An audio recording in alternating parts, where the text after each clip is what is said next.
Scotland, a land of stories whispered on the wind,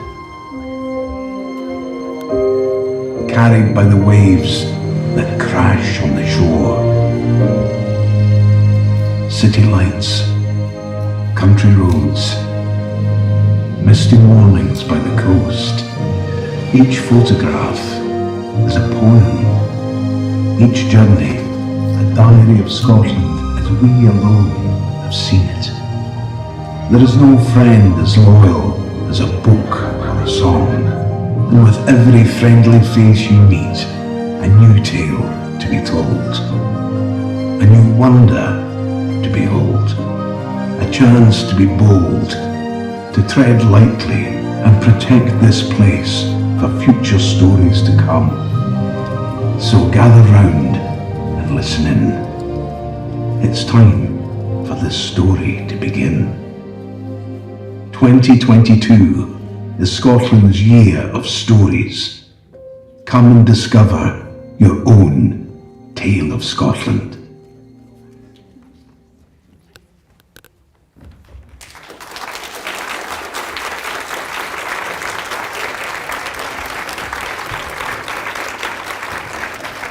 Good evening, everyone. A very warm welcome to the wonderful GFT. It's fantastic to see so many people here on a dark, not so cold November evening here for the start of Book Week Scotland, and to celebrate books and reading and literature, and as we've just seen, to begin to draw to a close Scotland's year of stories, which we've been celebrating right throughout 2022. It's been an absolutely fantastic year of celebration. As part of all of that, library services in 4 different parts of the country invited local people along to community campfire events to tell their own real-life stories. And tonight, through a wonderful selection of readings and short films, you are going to get a flavour of the richness and diversity of the stories that were told. And essentially all of this, and this is what Book Week Scotland is all about too, it's about celebrating our shared love of stories and storytelling. Whether that is real life stories, the ones we tell each other, tales from history or fiction, stories are our social currency. They are how we communicate with and understand each other. They entertain us, fire our imaginations, and help us to better understand ourselves, each other, and indeed the world around us. Our society and all of us as individuals have been shaped by stories, and we continue to be so each and every single day, because that process never ends. New stories and people's innate desire to tell stories provides us with a constant flow of insight and inspiration.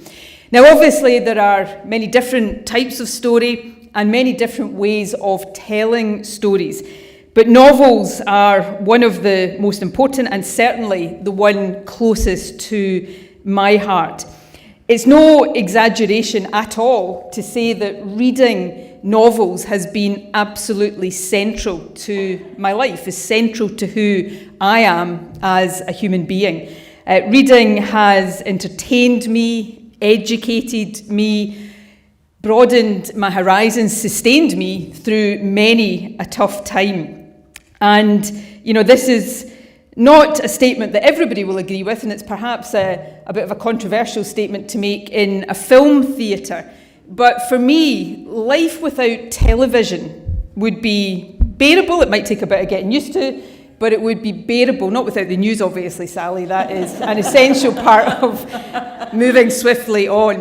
I can imagine life without the moving image. I cannot imagine life without books and reading. For me, that would be unbearable. And it's that love of reading love of books that inspired me to set up the First Minister's Reading Challenge a few years ago to try to encourage a love of reading in younger people. I was at a school in Glasgow this morning where a couple of primary 2 pupils were telling me all about the First Minister's Reading Challenge and sharing with me the books that they had been reading, which was absolutely just music to my ears and brought real joy to my heart. And of course, that love of reading and that desire to spread the love of reading, the love of stories, is absolutely essential to Book Week Scotland. It's all about highlighting the value of literature, books, stories, and reading. So I'm really delighted. I make many speeches at many events where I say I'm delighted to be here. Tonight I really mean it. I'm genuinely delighted to be here at the start of this week and the culmination of the Year of Stories with all of you here too. I'm now going to join Sally for a quick conversation about our love of stories. She's one of these wonderful people that actually writes novels as well as reads them, something I am completely in awe of. But before I sit down and chat to Sally, let me just end by thanking everyone who has made this event possible. That includes the Scottish Book Trust, the Glasgow Film Theatre, Scotland's Year of Stories, and of course all of the participating artists. So I hope all of you have a fabulous time this evening, celebrating the wonder and the joy of stories. Thank you very much indeed.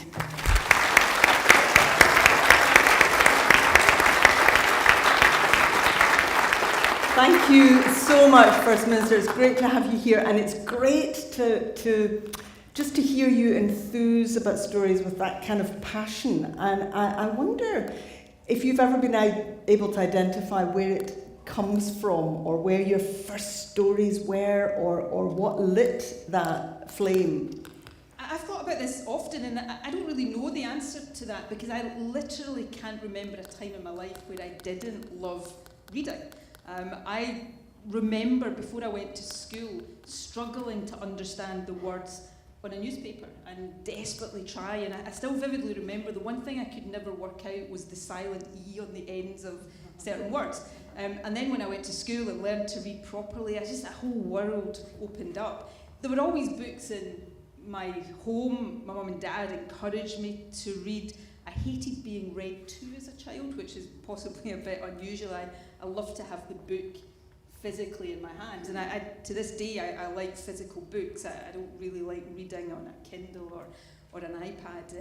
So I don't know, it's just something that has been in me for as long as I can remember, and I think will be with me and in me for the rest of my life. I hope so anyway. And you're famously a denizen of North Ayrshire, and we'll be hearing from some voices from North Ayrshire tonight. Is there a story from there? Is there something that's kind of in your head from there? There's not one single story, but I grew up in a village, Dreghorn, which is a wee village just on the outskirts of Irvine. Actually, it's allegedly, and there's no reason to disbelieve this, the longest continuously inhabited village in Britain, which is amazing. But it's steeped in history. So Dreghorn was the birthplace of Dunlop, who invented the pneumatic tyre, and there's a hall in Dreghorn called the Dunlop Hall. And I remember me and my friends, we used to kind of imagine what Dunlop would have got up to. In Irvine, Robert Burns spent time in Irvine, so again, steeped in history that fed stories. But I suppose, from my memory, where my primary school was in Dreghorn, it's not there anymore. The building's still there, but the school is somewhere else up at the top of the village. And just behind the primary school, and it's still there obviously, a mound where the War Memorial sits at the top. We called it the Munt. So up the Munt we used to talk about, which kind of meant something different when you became a teenager to what it meant at primary school. But we used to make up stories about what happened up the Munt, and terrified. It's a place that was fascinating and terrifying in equal measure. So at primary school we would make up, although we wouldn't admit that we were making these stories up, about horrible, terrifying things that happened up the Munt that involved witches and monsters and all sorts of gruesome things. And so I suppose from memory, that again just instilled in me that love of story, of your imagination taking you to places that you would never otherwise go. Yeah, it's so interesting because I was thinking, because Philippa, one of the organisers tonight, asked me if I had a story myself, and I was thinking, well, what is the story that's mattered to me? And I suddenly realised it was the story of the cow. Now, the cow was the one sole possession of my family on the Isle of Mull in the middle of the 19th century. My great-grandmother was called Annie McKechern, and I tracked her down. I know all these details because my mother had bare details, and she knew her grandmother, and she knew her as an old lady in Glasgow who had a lovely Gaelic accent and who used to sing to her the songs of the Isles with tears pouring down her face. And it wasn't until after she died that my mother's father, Annie's son, told her the story of Annie's family in Mull, and she had been evicted. Her township, just north of Tobermory, had been cleared in the Highland clearances, and she'd had to come down to Glasgow, and there our family had then continued in Glasgow. She had a very hard life in Glasgow too. But the great family legend, the story that came down to me via my mother, via her father, via Annie, was that the family had a cow, and it was the cow that gave them their butter and their milk, and it was their dearest possession. When the landowner, his factor, were trying to get them out of the township, and people resisted, but they had nowhere else to go. This was their community, this was their livelihood, it was their everything. So when these eviction notices came in, they did everything they could to kind of gain another season, another crop cycle. And the authorities tried everything they could to get them out. And eventually, what they decided to do was to take people's cows away. Because if you take their cows, they can't live. And so the family cow was taken, and it was put with the other cows from the township on a little island off Tobermory called Calve Island, which my mother actually thought was called Calve Island because of this habit of putting cows there, but apparently it's a Norse word and it's nothing to do with calves. But they were all put on this island, and there was great sort of wailing and lamentation in the township because they realised that we're going to have to go now. But a few days later, the McKecherns looked out of their window or stepped out of their door or however it happened, and they saw their cow plodding back to the house. And my mother said they couldn't believe it, that a cow had swum back from Calve Island onto the mainland of Mull and made its way back to the croft. And my mother was very, very moved by this story and interested in it, and she passed it down to me as a story about the clearances. And I was fascinated by it. It was both a mythical story, but something that I really wanted to investigate when I got older as a journalist. And I went up to Mull, and I actually went to the National Library of Scotland and found the archives. And I looked in the archives, and I found that there was evidence that this family had had a cow, because Alan McKechern, who was the head of the family, had applied for poor relief at one stage of their time there, and it was refused on the grounds that he was, quote, able-bodied and in possession of a cow. It was just an amazing story. And what's fantastic is that it has so fed my imagination right up until now that I've written this novel about it, that poor First Minister, I pressed on her as soon as she That is the way to my heart, is to give me a book. So thank you. So it's fantastic stories, and we'll have to bring this chat to an end now, First Minister. But do you find, as you've got older, that the pool of stories and the perspective that literature gives has grown with age? Oh, absolutely, without a doubt. And it becomes more important to me. It's always been important, but I think I rely on it much more. So, in my most stressful times, I'll, turn to a novel and lose myself in another world. And in terms of, you use the word perspective, for me that's the most important thing about reading. It's the way it broadens, changes, alters your perspective. And just, as I said up there, I can't imagine living without that. And I know every single person in the audience will be thinking, how on earth does she have time to read?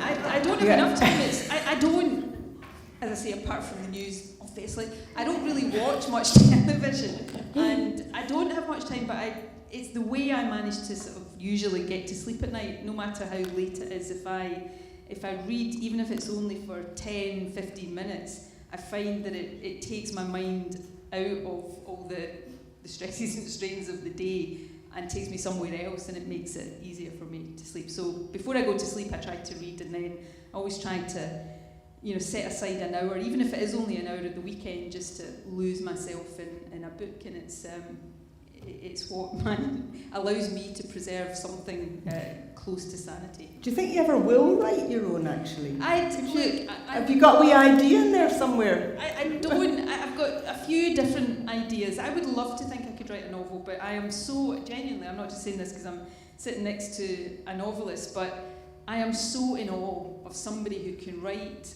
a novel, something that, sort of entrances and captures my imagination. I would love, possibly more than almost anything else in the world, to think that I had the ability to do that, but I really doubt it, because I think it is a really, really special skill. But who knows, maybe one day I'll prove myself wrong. Yeah, indeed. Well, listen, it's been wonderful to have you here this evening. Thank you for coming. Thank you for kicking the event off in this wonderful way, because this is what we're about tonight. We're about celebrating story, every kind of story, and we'll hear that now in just a minute. But please join me in thanking the First Minister very much indeed.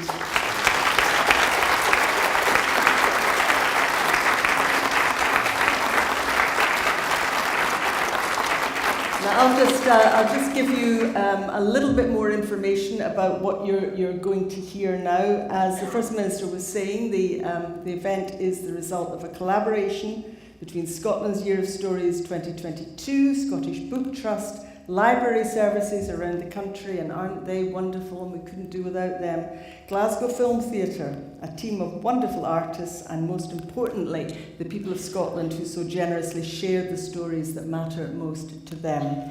Tonight we're going to hear stories from the people of the Garnock Valley in North Ayrshire, Port Glasgow and Greenock in Inverclyde, Lochgelly in Fife, and the South Islands in the Western Isles. Earlier this year, library services in these locations hosted a Community Campfires residency, welcoming the story wagon, filmmakers, podcasters, digital storytellers, poets, writers, and traditional storytellers. During each residency, local people worked with these artists to capture and share their stories. People were filmed telling their stories or recorded for a podcast. They made their own digital stories, attended writing workshops, or visited the story wagon for a conversation. We're going to watch and listen to some of these fantastic pieces this evening. We'll also have a special reading from Scotland's Stories, a free book gifted all over the country during Book Week Scotland. Every year, Scottish Book Trust asks people all over the country to send in stories from their lives. Every piece is featured on the Scottish Book Trust website, and a small selection are chosen to go into the book. The pieces that you'll watch and listen to tonight, I am urged to tell you, are true. They matter to the people that shared them. All the way through, we've tried to keep and celebrate the voice and the intent of the teller, whether the stories were recorded verbatim or, like some of the stories you'll hear tonight, written as part of conversations in the story wagon. Now, this means two things. Firstly, there are one or two little sweary words. Brace yourselves. Secondly, these stories run the gamut of people's lives. Some of them do touch on difficult times and emotional subjects. We'll hear a few pieces about loss and grief, suicidal thoughts, addiction, racism, and the experience of surviving a war. If you feel you need to step outside at any point, please do. But we will also, of course, be hearing stories of joy, kindness, fun, and friendship. I believe passionately, as does the First Minister, that every person has a story to tell, and that the act of telling those stories is a powerful and a valuable experience. So we're going to get started with our first collection of stories tonight, gathered under the theme of Finding My Place. Now, these are stories about the places where we feel safe, most ourselves, where we find a purpose or an anchor. We'll start with a reading, and they'll all follow each other, so I'll just give you a few rough headlines. We'll start with a reading about a town by the sea from Harry. Then Anne will share some of the unexpected things she found when she first worked in a library. We'll watch Andrew's piece about how taking up sculpture has benefited him. And then we'll hear from Willie about growing up in sight of the steelworks in North Ayrshire has affected him. After 3 short readings from Conversations in the Story Wagon, we'll hear from Colin about joining his local men's shed group. We then have a beautiful song from Amy, and we'll finish with a reading from the Story Wagon about the Duchess. That's just the first section. So, Nicola and I are going to go and have a seat now, and we'll watch the first. And I should say that the First Minister isn't able to stay for the whole one, but you can manage the first one, can't you? And we do appreciate your time. So sit back, everyone, and enjoy.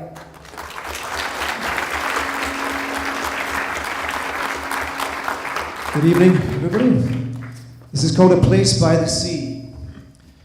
There's no place I'd rather be than in Port Glasgow, the town by the sea. Scenery that bedazzles the senses. As people, we rarely use false pretenses. Painting houses, making fences, whatever the craft, one thing's for sure, we're very far from daft. Port Glasgow has talent. Of that there's no doubt. We don't piss and moan, pointless messing about.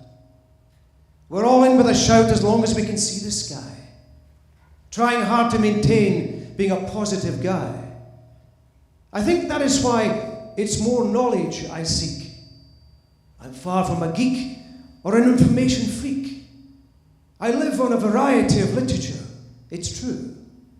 You've no idea the amount of books I go through. Is there such a thing as reading too much? Subconsciously using it as an anxiety crutch. Many such things find their way through my mind. We cannot rewind, so must leave things behind.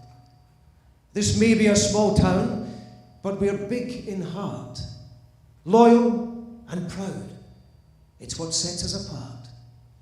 Still, there's an essence, a sense of community. When times are tough, pulled together in unity, we seek opportunity to help better our own. There's nowhere on earth I'd rather have grown. If you come here to visit, you will personally see the scenery, the people. This is the place to be. Take it from me. Come and you'll find us Port Glasgow people are thoughtful and kind.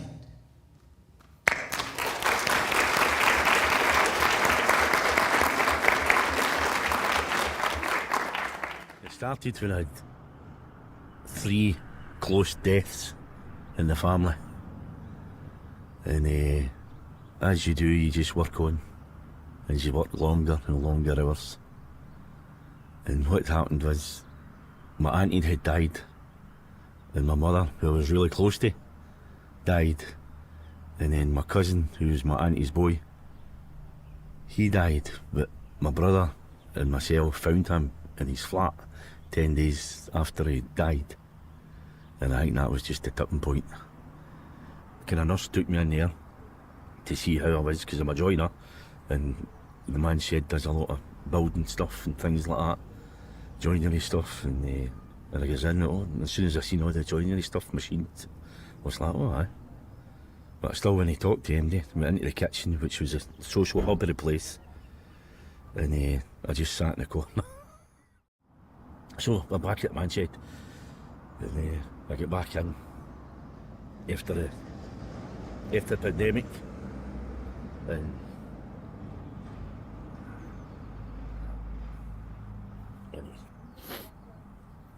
shit, didn't realise it was going to do this. So I get back to the man shed, and we just made things, it's just painting, whatever, anything at all, as long as you were doing something. And, I was 17 and I'd been sent from Carnegie Library to work in Lochgelly Library. And it was a long day. I was working with the librarian, so I was aware she was watching me. I was new to the post. So I never halted the whole day, tidied every single book in the library until eventually around about 5 o'clock. She asked me, Anne, will you sit on your behind for a minute? You know, you're making me feel lazy. So I sat up on a green stool and thought, what do I do now? I'm just sitting here, there's nobody in the library. And after a minute or two, she said, would you like a drink? I said, well, I don't drink tea or coffee. I'm not offering you tea or coffee. Well, I'll maybe take Coke or that if it's okay. Yeah.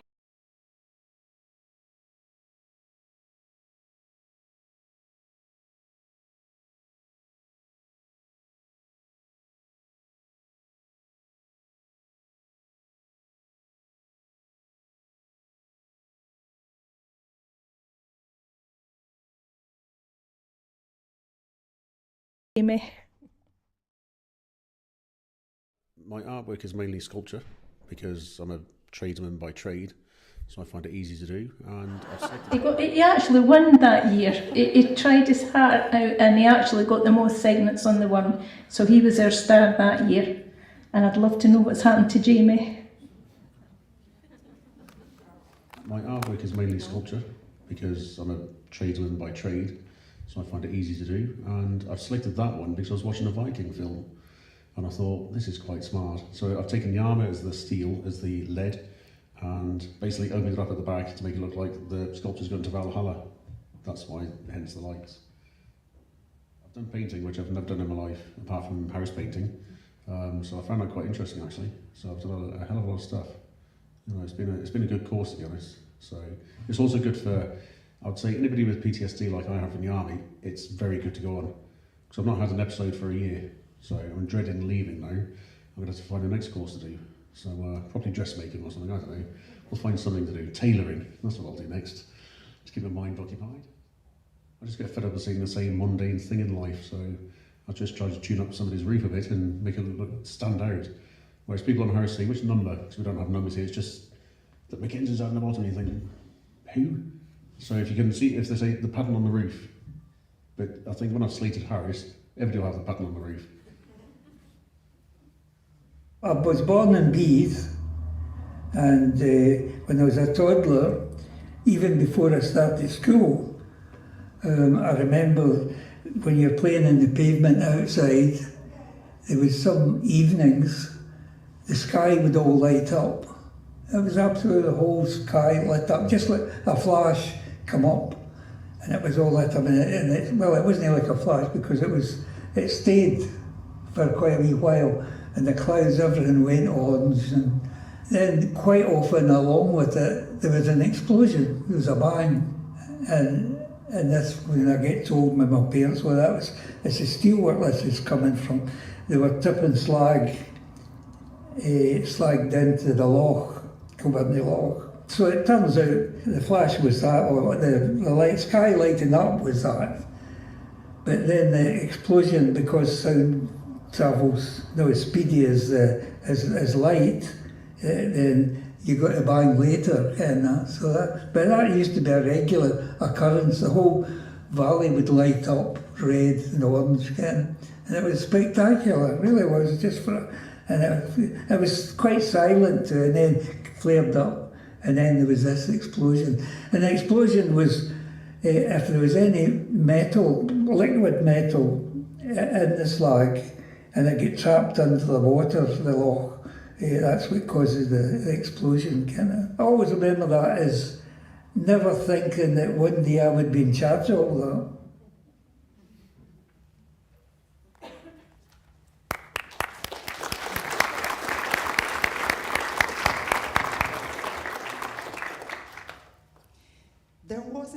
COVID on these islands for 2 years. They avoided it. The Coast Guard patrolled the beaches, tasked with making sure that no one was having fun. Shit job. But no one was. They all stayed in their houses. And when restrictions eased, the COVID arrived. People were terrified of it. The news was all they'd seen. 1 dead, 10 dead, 10,000. But no one here died of it. I went to St Patrick's. My mother and father went there. I went there. My sons and my grandchildren's gone there. And they've got a book down at the school. Well, every one of them, from the very first names are on it. So my father and mother, my uncles and my aunties and cousins, they're all in it. Inverkip's Selkies. They began wild swimming at 70. Jim can't swim. He just dips to keep her company. While she's away out in the sea, he's standing up to his neck like St. Cuthbert.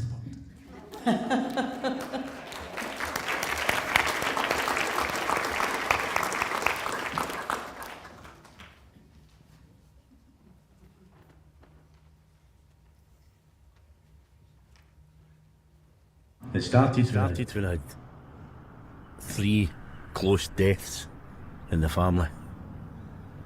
And as you do, you just work on. And you work longer and longer hours. And what happened was, my auntie had died. And my mother, who I was really close to, died. And then my cousin, who was my auntie's boy, he died. But my brother and myself found him in his flat 10 days after he died. And I think that was just the tipping point. A nurse took me in there to see how I was, because I'm a joiner, and the man's shed does a lot of building stuff and things like that, joinery stuff, and I goes in, and as soon as I seen all the joinery stuff machines, I was like, oh aye. But still, when he talked to MD, I went into the kitchen, which was a social hub of the place, and I just sat in the corner. So we're back at the man's shed, and I get back in after the pandemic, and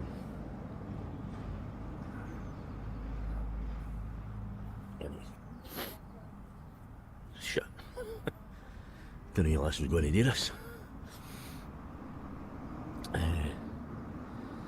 So I get back to the man's shed, and we just made things, it's just painting, whatever, anything at all, as long as you were doing something.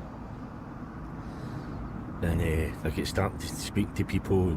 Like, it was wee Fred that was there at the time. We knew it's somebody else that's took over.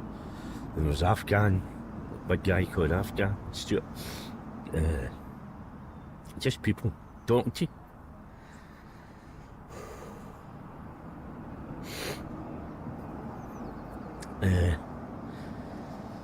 So if it wasn't for the men's shed, I don't think I'd actually be here.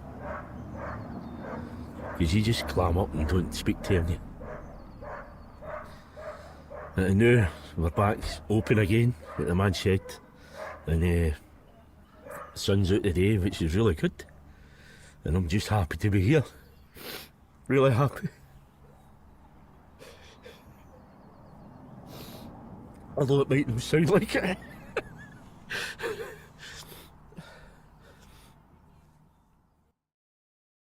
Chaunen now sorgot of love, Chaunen now sorgot of love, Chaunen now sorgot of love, es vet mig skript och just laut.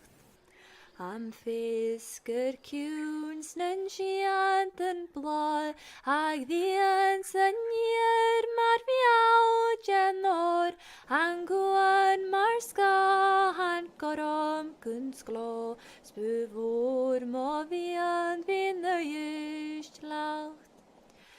Buvor må vien vin schützen naul, smintjen fat wo hi Geisteach sciawach gorant round, spuvor moviant vinneust lacht. Down and now sorgot love, down and now sorgot love, down and now sorgot love. Svet mi skript og just lacht.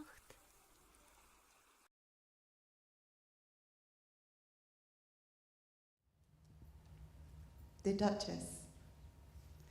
My mother-in-law, her name was Jean, but she was known in the family as the Duchess. I don't know how she got that name, but she read cups. You'd have a cup of tea, and when you'd finished it and there's nothing left but dregs in, tea leaves, she'd ask for the cup, and she'd look in. She'd ask you to turn it round 3 times in your hand, then bang the bottom of the cup. What that did, I don't know. But I'll tell you a true story that she told me that I assure you is absolutely true. I was in the army at the time. I'd just moved into a house we called a hiring. It belonged to private people, but they lent it to the army and I paid the rent for it. Me and my wife had just moved in there, and 2 days later we'd come up to Greenock. Jean, the Duchess, she was reading my cup and she says, "Oh, I see you're moving soon." I says, "What do you mean moving?" She says, "Moving house." I says, "I don't think so, Jean. I've just moved into a house. I'm there for 3 years as far as I'm aware." "No, it's right at the top of the cup." That meant it was going to happen soon. She says, "No, it's definitely." And she's trying to show me the tea leaves, but I don't know what I'm looking at. So anyway, that was that. We drove back down to England, opened the door, and there's a note from the landlord. "I have to give you notice. My daughter's getting married and she needs the house. She's going to move in." And then the Duchess had said, "You're going to move to a place it's to do with summer and tall trees." So anyway, we started looking for another place, and we got a place in Godalming. The only place they had was an officer's quarter. I said, "I'm happy to live in an officer's quarter," as I wasn't yet an officer. So we went up to look at it, up the hill, out of Godalming, up left into Summer House Close, and there was the house. It was called Tall Timbers. You couldn't make it up, you know?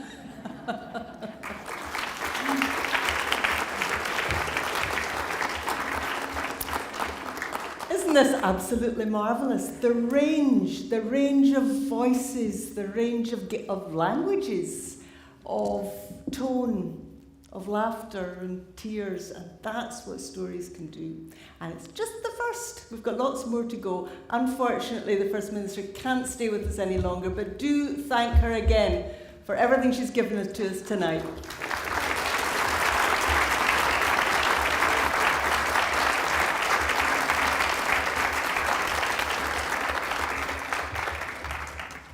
Now, our next theme this evening is making it home. Now, these pieces all deal with coming home, making the place you find yourself in your home, moving to a new home. As you know, home can be so many different things: a place or a feeling, somewhere to dream of, somewhere where the people you love are, somewhere fundamental to your sense of safety, acceptance, and identity. We'll start by hearing a reading from Lubna Kerr. We're lucky enough to have Lubna as one of our performers here today, and she'll be reading her own piece, Pakistani Life in 1960s Glasgow, which is included in the Scotland Stories book. Then we'll hear Nisha's story about moving to the Western Isles. Next we hear from Omad about being a journalist in Afghanistan and why he had to flee with his family to make a new home in Scotland. We'll then hear 3 short readings of conversations from the Story Wagon. We'll watch a film about Coram on South Uist. Husband and wife Ahmed Mohammed and Amin Ashwati will tell us about their new home in Inverclyde. And we'll finish with Bill's memories of his father-in-law. So, lots of goodies to come. Over to you, Lubna. Making it home. Pakistani life in 1960s Glasgow. It was a cold, wet December in 1965. It was only 4 p.m, but it was dark outside as we stepped off the plane. We'd come all the way from Lahore in Pakistan to land in Govan, Glasgow. My parents lived a very comfortable middle-class life in Pakistan when my father was offered the chance of doing a PhD in chemistry from Strathclyde University. Our first house was a one-bedroom, 4th floor tenement flat. My mum, who was pregnant with her 3rd child, had not only to negotiate the stairs, but also the comments from our neighbours. Being a positive person, my mum was able to bat away the questions. How come your hair's so dark? Do you use coal? With her smile, charm and food, my mum, who was an excellent cook, would fill the tenement close with the aroma of delicious curries. She was an expert in Pakistani cuisine. I wish those genes had been passed on to me. I got the funny genes. My sister got the cooking genes, and my brother the software development genes. Luckily, we all got the smiling genes. My father would spend his days researching at Strathclyde University and then work hard in a factory at night so that he could help look after his family. He was a very hard-working and clever man. But in Glasgow, people use the words that we don't hear nowadays. In Pakistan, he had taught at one of the best institutions and commanded respect from all his students. My father struggled to understand why people would treat him differently just because of the colour of his skin. Racism was a word that they'd never heard or experienced. This caused him a lot of stress. Like most migrants, my family looked for and found other Pakistani families to share their joys, their woes of the weather, food and discrimination. I remember one Christmas when we went to the carnival at Kelvin Hall. My father tried a baked potato with butter on it for the first time. We looked at him in amazement, fear and some apprehension. He was eating a potato with his skin on, and there was no spices, no colour, no flavour. He took one for the team. We were then treated to candy floss, one between 3 children. Money was tight, and teeth were important. Pakistani people have a very sweet tooth, something we have in common with Glaswegians. Have you ever tried a gulab jamun? It's like a deep-fried Mars bar. Gulab jamun is normally served at Pakistani weddings with ice cream. The mixing of cultures, of food, and of hope. Not being able to afford a car but keen to travel and explore our new home, we took bus tours around Scotland. I remember them quite clearly. We children brought down the average age of the bus tour. We went to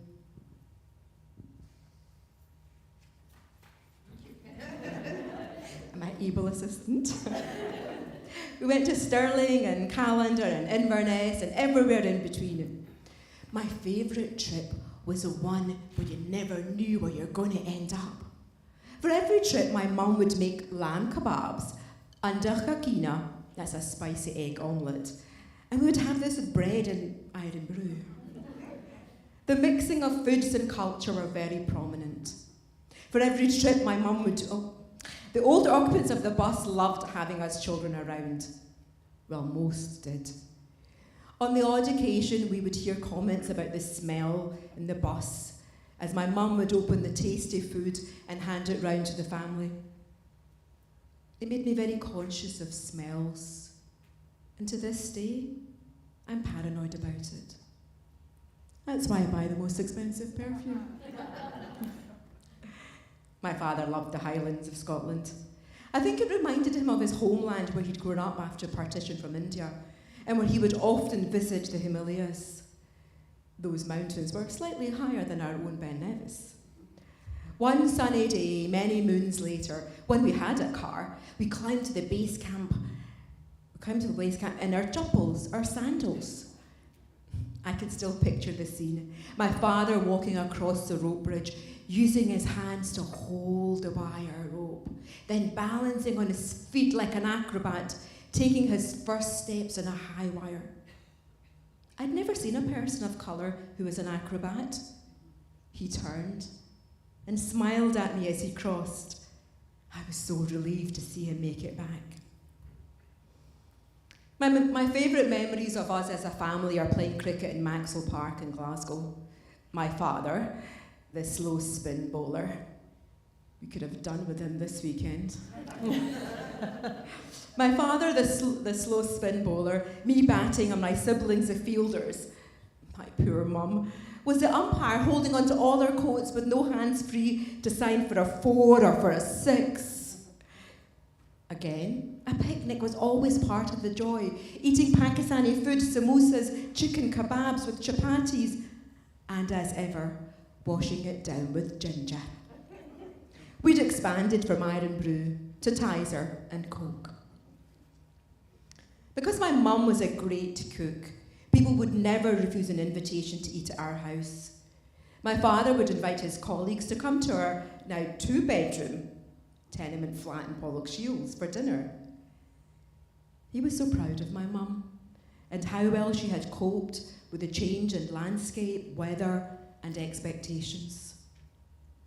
Theirs was a true love marriage, one cut short by the death of my father at the age of 45. He had a massive heart attack caused by stress, discrimination, and racism. Strathclyde University named a chemical reaction after my father died, acknowledging the fact that he was a brilliant academic researcher. It's called the Pawson-Cand reaction. You can look it up. A legacy to be proud of. My mum lived for 30 years after my father died and never looked at another man. True love can never be underestimated.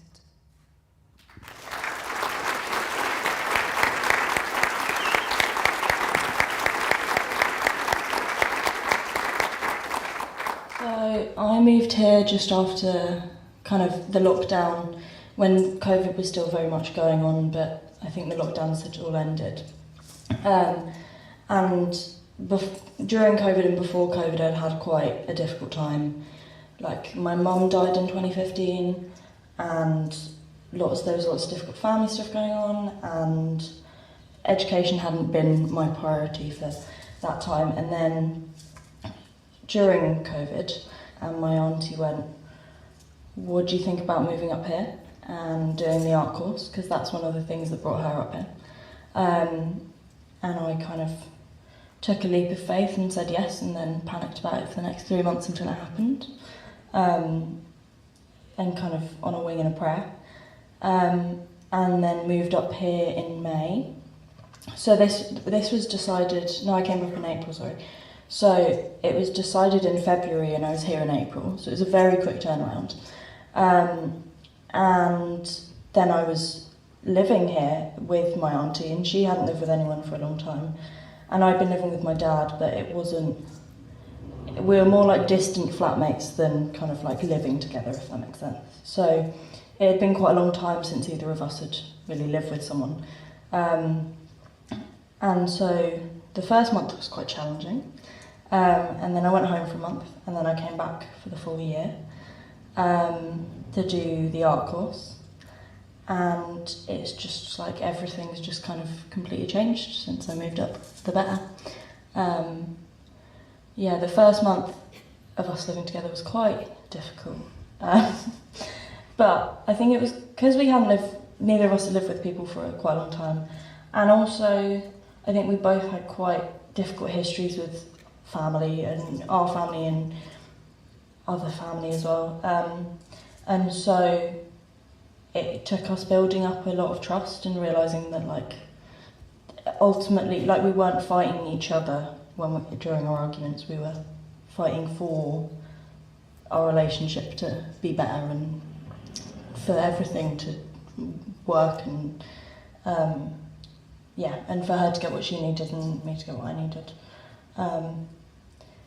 And yeah, it's kind of completely changed everything moving up here. I think the people are bloody great. I've got a job that I love, working with people that I really love. The art course has been amazing. I mean, I was one of 4 people on my course, which is ridiculously tiny. And yeah, it's kind of everything I needed it to be and didn't know I needed it to be. And yeah, I'm very thankful to the Hebrides and Uist and Berneray and all the lovely people on Berneray. So next I'm off to Edinburgh. So I completed the art course now, I think about a month ago, and I've got a place at Edinburgh College, not Edinburgh College of Art, because I've got to do an HNC first. So I'm moving there in August, moving out of Brighton, where I'm originally from, and Berneray all at the same time, which is going to be quite a challenge. But yeah, spending a year in Edinburgh, doing the HNC, and then going off to uni at some point, which will be nice. Yeah, I've got a flight booked back in October though, so I won't be gone for too long. You know about the 1 year ago about the situation of Afghanistan. It was clear for all. There was fight between the Taliban and government, and also the war was different, not just in one field. Between the media and insurgent, and also between the government and insurgent, and also a lot of journalists that the unknown people attacked on them and killed them. They are killed by unknown people. There was a suicide attack, bomber. I stand with another driver, just bombastic. I watch the people, they are next to me in 2 meters. There was a poor driver person, I knew him. I watch him, he died. Yeah, next to me. When I stand, I watch my right leg, it was broken, bone. This bone broken, and also my head was sharpened, different sharpened, blood, all of the blood. You know, we had a good chance. They had 4, like this, I don't know what you say, 4 bump in his body, one in first, in this side in back. Just the first bump blasted, and this 3-1 left. Oh. Yeah, So it was our chance, yeah. If those bombs had gone off, then No, all finished, all Yeah, finished. go. It was very dangerous. You know about suicide attack. I had a friend, he messaged me, please care, please keep yourself. It is really danger for you. I asked him why, what I did. Yeah, they killed me. He told me, you don't know about your writing. What you write in your Facebook, in newspaper, in Delhi, very famous newspaper published my writing, my article. Like me, a lot of young generation, young people try to change the situation of the people, try to tell their people, civilian people, it is not the holy war. Yeah, this is a project. We know about this. We studied about the Afghanistan war. It was project. When I studied my past history, it was danger for us. Yeah, should we show our reaction? Yeah, should we say to our people about the reality of the war? It was danger for us.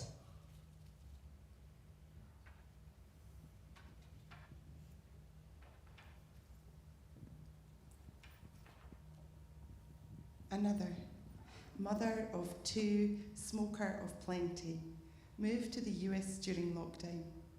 She had the papers proving she was a key worker and was needed on the islands. So she drove from south of Edinburgh without fear of getting stopped. There wasn't another car on the Forth Road Bridge. It was eerie. Because there were no cars on the roads. All the deer had come down onto them. They were everywhere, round every corner. so she drove north at 20 miles per hour. When an international situation like Ukraine escalates, and you see these big vessels up and down the Clyde, suddenly it feels more pertinent that the number one target for the Russians is just there, fast lane. We're at the B at the back. Wouldn't see a flash. I hope that people understand these things are useless now. A country invades another, and we are unable to intervene in case of nuclear warfare. So why is it anyone has them? Never mind the money.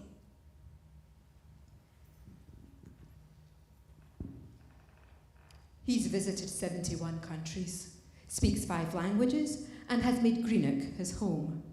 Says as somebody of colour, discrimination is a huge problem worldwide, but in Western countries, more than other countries. He believes that Scotland is by nature a more accepting place, that Scottish people are much more accepting of people from different cultures, different countries, in comparison to England, to different European countries. He's chosen to make his home in Greenock because of that, and because of the landscape. The people are accepting and so relaxed, and the landscape. He doesn't mind the rain if the landscape is so beautiful. He'll wait for the sunshine, and he's happy waiting.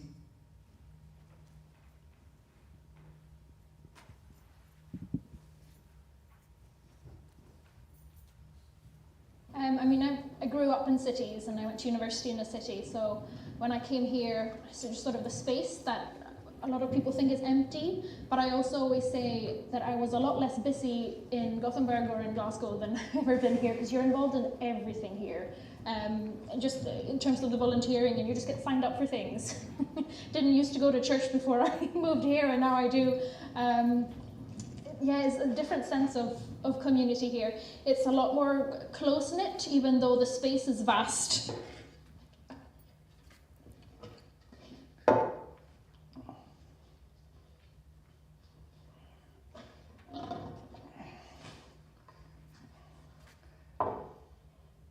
Just leave it up. So we're recycling pallets and we'll make them into wee hair boxes. It's what we're up to just now. I found living here, it's a lot slower, at least for me. I mean, there's still people who online shop all the time, but I can't do it anymore, because it arrives in plastic packaging and then you have to do something with that plastic. And like working here, I see all the extras that come in, all the textiles, all the furniture. Like I know the excess that's out there. Just don't really want to be part in it. We'll cut this into wee strips. Cut it to about that size. Put a wee wedge in. I've got a wee pair of tongs. Everything's recycled. So we just kind of take the bits off and we'll turn them into like honey drizzlers. Things like that. So we've got volunteers coming in. I can show you the ones in the shop. That's one of our learners' ideas, that one. So these are some of the learners' trays, and they'll take them down to St. Peter's Wall Garden and they'll plant them in their own wee plots. Corum's huge, I think. Not necessarily in like an area, but the area we cover is huge, and the things we do is huge. The adult learning, I think, just sort of encompasses a lot of things. So not necessarily just the traditional computer learning, but the practical side as well, especially with Restore. A lady wanted her chair recovered and asked could we recover the chair, and then so here we are recovering it, and it just saves the chair getting dumped, and it'll last another 50, 60 years.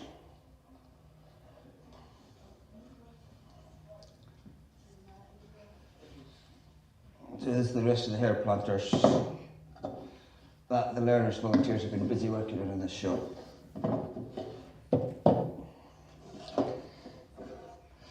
And this is some of the handmade gifts that we'll make. Like the shelf I showed you earlier on, that's the tongs from it. This chopping board was made out of old chairs, so just like this one here. The chairs got taken apart, glued together, and then chopped up, glued together, and you've got a nice end grain chopping board. You get chairs that are a bit wobbly, so then you'll turn the legs into the likes of honey drizzlers, or rolling pins, or porridge spurtles. We've had old bits of worktop coming in, and we'll make breakfast boards. So that's for your eggs and soldiers. I like my boiled eggs. So that's where we come up with that. Do a bit of sewing and stuff, and we'll make these wee baskets. Repairing, restoring, recycling, reselling, reusing. That's what we're all about. Everywhere in Syria and Aleppo and Damascus and Homs and everywhere, some people die everywhere, and I scared. I can't live. After that, my wife and children left Syria before me 3 months. Next 3 months, I went to Lebanon. The first time when we arrived to Port Glasgow, 16th of March 2017. What was the feeling? Because why? Everything is new. The looks of the houses, roads, cars, everything was very different. The first thing was very beautiful. It was my home. My father-in-law ended up in a nursing home, but prior to that he had been a highly intelligent man, clever, married, happy man. They went down on holiday to the borders, and his wife, my mother-in-law, who was a diabetic, fell and broke her hip.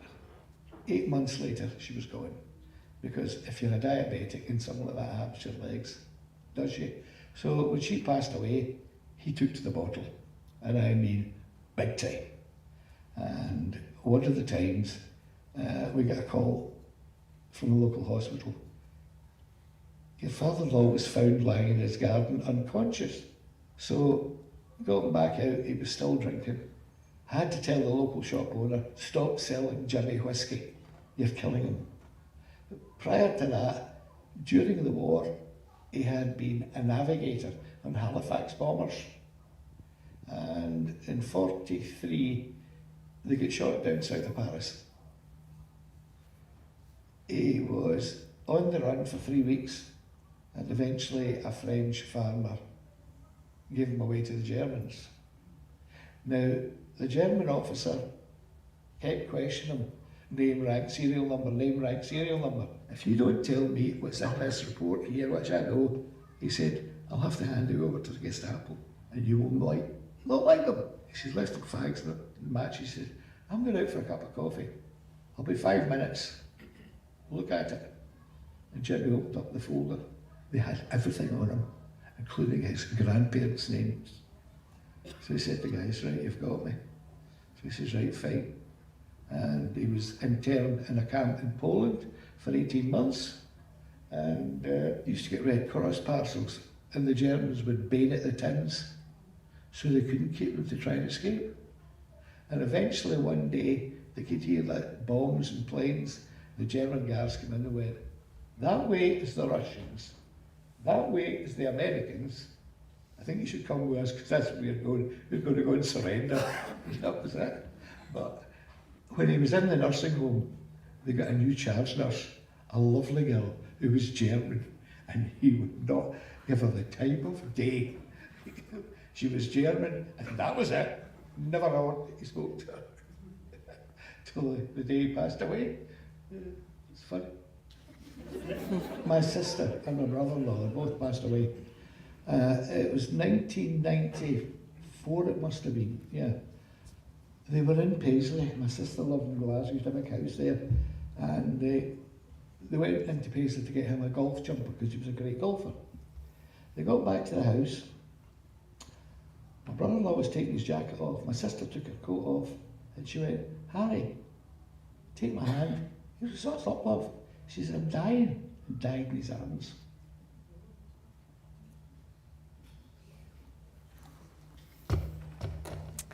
Gosh, so there you are.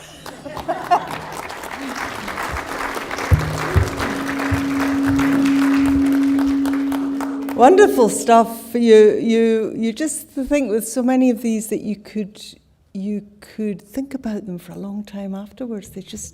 You want to let them go round and round in your head. Fantastic. We're moving on to community legends. Now, these are the stories that live on in a community about people or events that give that community life. These pieces tell us what folk think of when they think about where they come from, the characters that everyone knows, the people we collectively look out for, appreciate and cherish. So you're going to hear about a local chip shop, then a story of how a community rallied around during COVID. Some snippets from the Story Wagon conversations will introduce 3 memorable characters. We've got a digital story from Cathy on the Western Isles about a traveller woman's unusual help for a woman on the brink of giving birth. And one from Anne in Lochgelly about her father's homebrew. And we finish with one more digital story from Iris Potter, which shares her love for local foxes. Iris has also written this piece and it's included in the Scotland's Stories book. So, to the chip shop.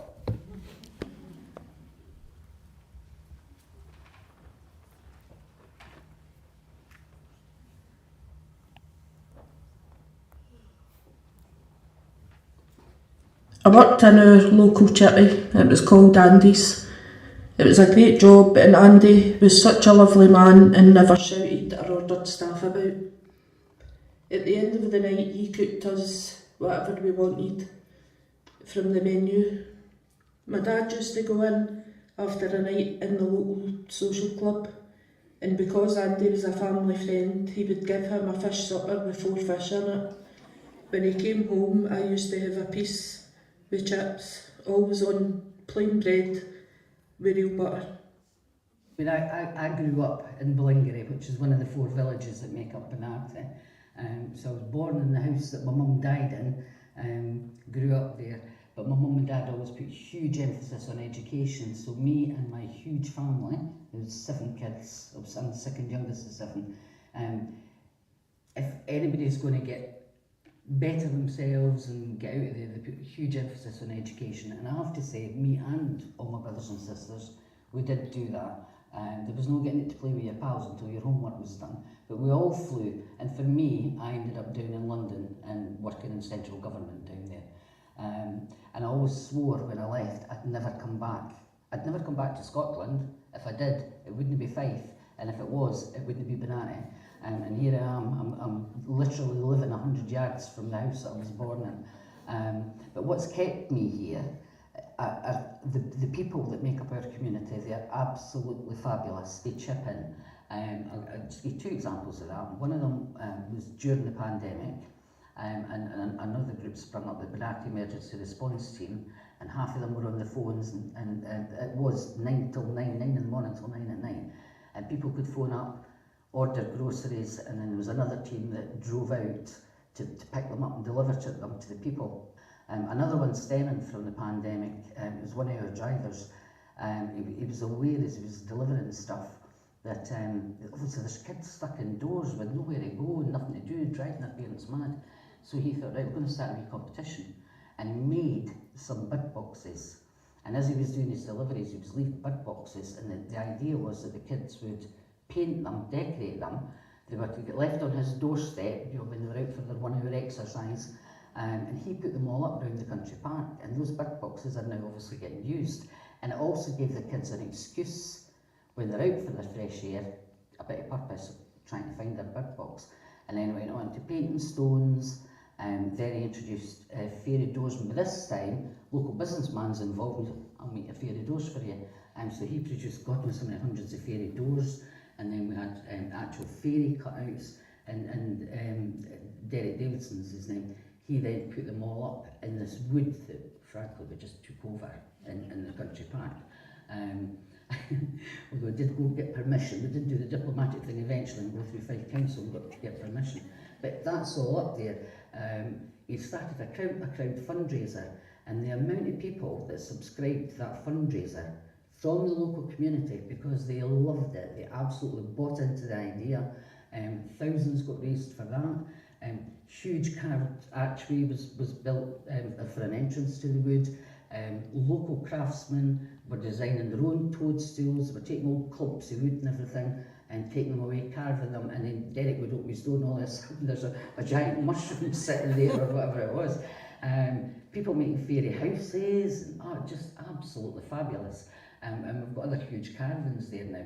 Now, all right, it took one man to start it, but the rate of buy-in for ordinary people, not involved with any voluntary groups, sharing their time, their skill, their craft, absolutely fabulous.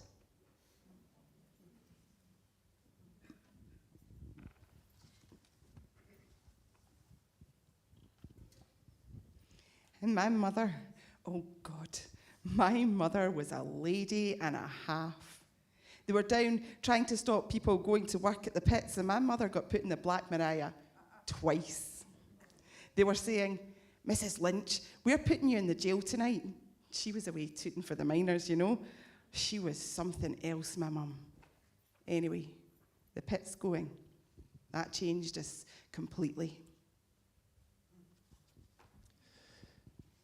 There's half a gallon Alan away up the street.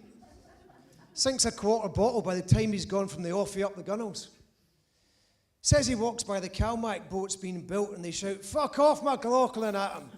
Like he's wanting a job at 70. Says that boat's only late 2 years, but that's all right. At least it's in the water. The other one, he says, that'll be much later. The old boys who could actually make boats are all drunk to death now.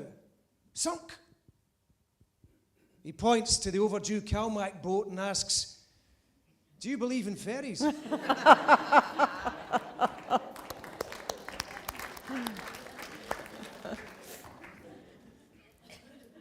I don't have any interesting stories, but my nana certainly did.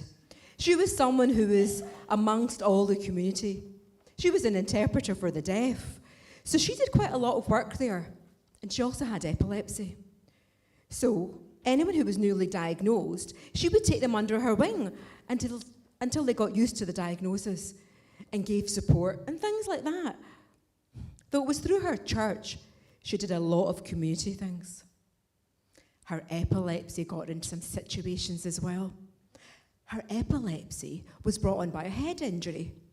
It was uncontrolled for the majority of her life, which prevented her from driving, prevented her from being a speech therapist.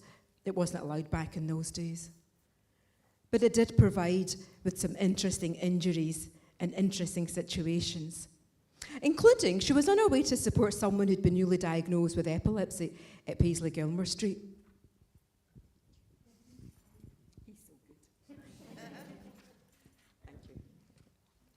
She was getting on a train, but she had a seizure at the train station and ended up on the tracks with the train due in a few minutes.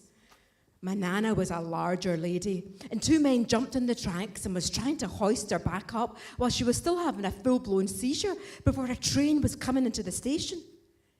They managed to get her back up into the side. A couple of minutes later, she came back out the seizure. She had no clue what was going on.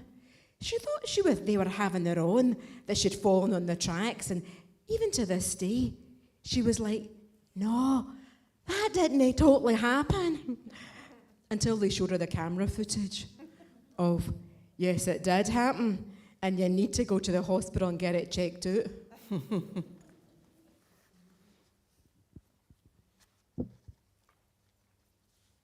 women, a lot of people thought they had second sight or they had some witchcraft or Bannavision. Well, it wasn't. They had foresight. They knew the people that they were going to.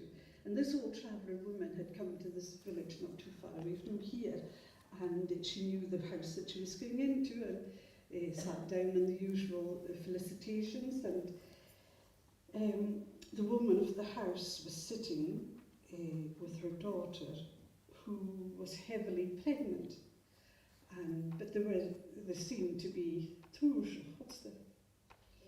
sad. Yeah. And she said, "Oh, what's the trouble in the house today?" And she said, the mother said, oh, my daughter's expecting a baby, and she mentioned who it was to. They got married, and she said she's 10 and a half months. She's all this weeks past her time, and there's no sign of the baby coming. Oh, says the traveller woman, tell me a little bit more. Oh, she said, well, there was a little feeling because her husband had been betrothed and engaged to one at the other end of the village, and he had let her down, the phrase that was used, and he married my daughter, and she said, there's no sign of this baby coming, and we're all concerned. So the traveller woman didn't say anything more, had her cup of tea or sold what she was selling, and she paid a visit to the house at the end of the village. I daren't say what it is. Because when she went in there, the mother and daughter were sitting there, and they were knitting. The daughter was knitting furiously by the fire. So she went in, and as was common, they brought news from one village to the other. Oh, where have you come from?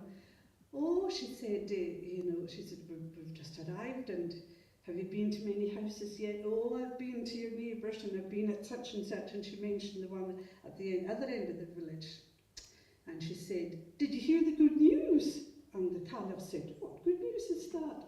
Oh, she said, she had a baby this morning. And the girl got up furiously. I told you that it wouldn't work, mother, I told you. And she threw the knitting into the fires. Galavantira sparks and flames. And the traveller woman said, And she had a cup of tea, and she walked back to the other end of the village, and here's the girl in labour with her baby. Whatever they had, or whatever they were doing, it was preventing the baby from being born.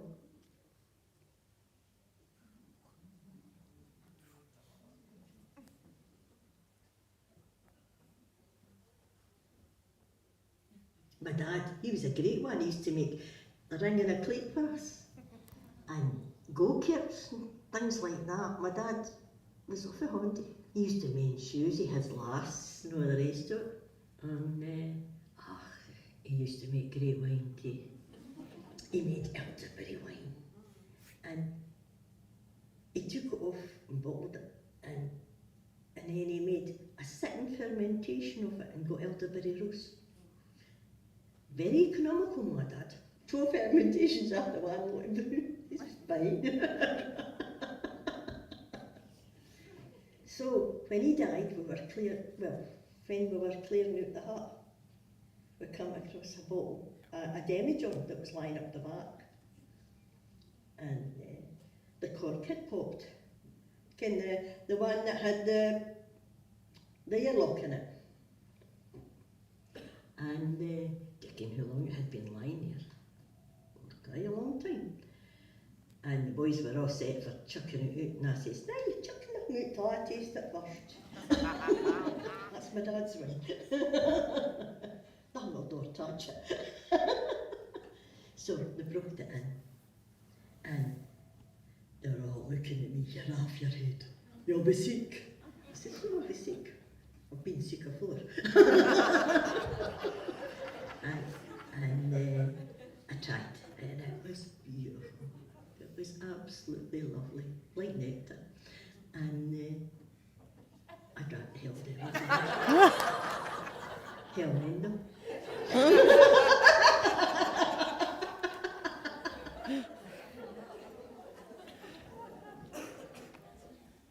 Well, what matters to me at the moment is like wildlife and looking after it, preserving it. Well, throughout my life, I've always been from my dad, he always had wildlife, he knew everything about them and taught us everything about all the different things. And he actually ended up with a wee fox cub that he found abandoned. He actually kept it at home and brought it up, but obviously after so many years it was like wanting to get out at night, and it was starting to know the neighbours, and he had to go and let it go, but he still came back virtually every night to see him. 14 years ago, my dad came across another fox's den, and it turned out there was actually 6 wee cubs were born in it. It was just across the road from where we lived. So my dad was going up and he was giving them food. So every night they came to our garden. And since the last 14 years we've had the same family, but obviously like like grandparents down, like daughters, sisters, whatever, and they've stayed. So we've had like many great times along with these lovely wee animals, and they've became so friendly and part of our family. They sit there and get their pictures taken, they know their names and they know us, and they're just so thankful and so grateful for everything we do for them. And I just think like, it's like from animals, that's like brilliant, because sometimes you don't even get that sort of appreciation from the people. One of the wee foxes was called Sophie. It was at bonfire night, and they actually got really, they came to the doors and said every night without fail, but at bonfire people were throwing about banners and rockets, and they must have got frightened, and they didn't turn up that night. The very first night they'd never turn up. So 2 nights passed and they never come back, and we thought, that's them, they're frightened, they're not going to come back, they've left and went somewhere else, and we were really upset. We were actually giving up and going to our bed, and next time we seen a security light going on, and we looked out and it was wee Sophie standing at the door, and we ran out all excited, oh that's great, she's back. And we walked out the door and she kept walking away from us, and by the time we followed, and she walked right round by the garage, and we followed her, and we realised somebody had actually put fireworks in our bin, and the bin was ablaze, and it was right beside our gas box, and we couldn't believe it. We had to get the fire brigade up, trying to phone them, we tried to get it out before the fire brigade came, and they said if it wasn't for that fox alerting you to that door, you were going to your bed that night, and we were going to bed, just ready, just go to bed and go to sleep. We wouldn't have known anything about that fire. So we think that she actually like played a part in saving our lives and in saving our building. So we're really endeared to them all, and as I say, we've still got her children and her grandchildren still coming. Give them a clap.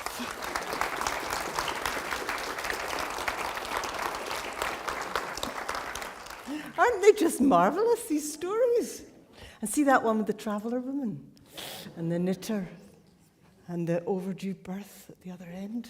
It's quite eerie. Do you get an eerie feeling? You do. It's just wonderful.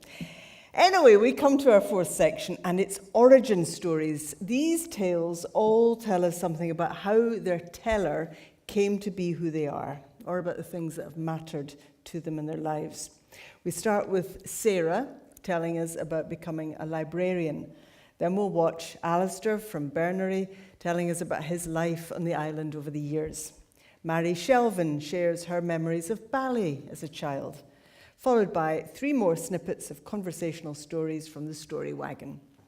Derek then tells us about the origin of Lochgelly's football team's name. Grace shares the story of her mother's library ticket, and we end this section with Adam's story about the origin of the beautiful mural on the gable wall of his gallery. Let's see what they're all up to this time.